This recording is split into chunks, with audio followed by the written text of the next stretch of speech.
This video highlights the correlation between habituation and cybersecurity. The data in this video highlights the research described in the article, Your Memory is Working Against You, How Eye Tracking and Memory Explain Habituation to Security Warnings.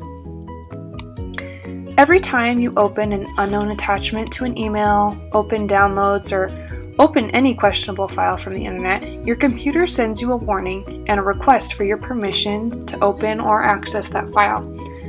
When was the last time that you actually read what that pop-up said? These security warnings are critical to your protection and often represent the final defense against a cyber attack.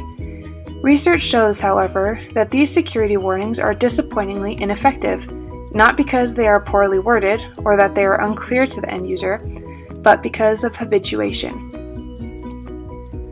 Habituation means the decreased response to repeated stimulation.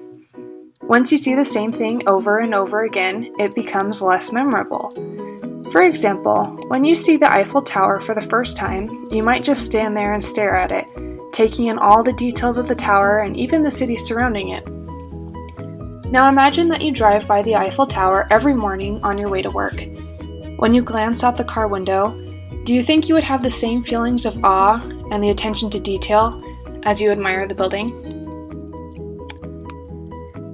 It is believed that the same idea applies to how people react to security messages that come up on your computer screen.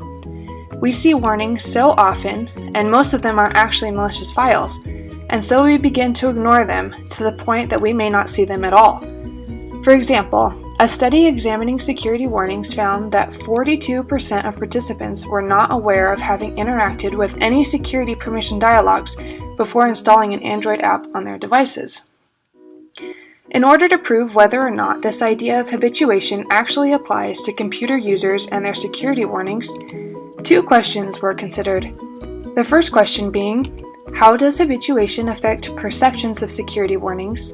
And the second question, how can security warnings be designed to be more resistant to habituation? This study would display a series of security warnings to the user and would then use eye tracking to measure the eye movement-based memory, or the EMM effect, which is a neurophysiological indicator of habituation in which people unconsciously inspect previously seen things less than things they have never seen before. This study showed that habituation sets in after only a few exposures to a warning, and it continues to progress rapidly the more they are exposed to the warning. For this study, they also created a warning that would change its appearance each time it appeared on the screen.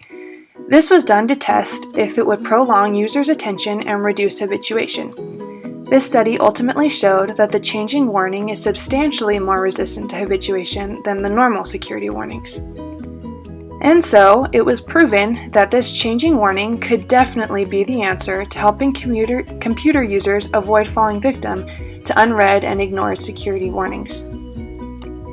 Not only did this study provide a solution to helping users avoid cyber threats, these results highlight the value of applying neuroscience to the domain of information security and behavior as well.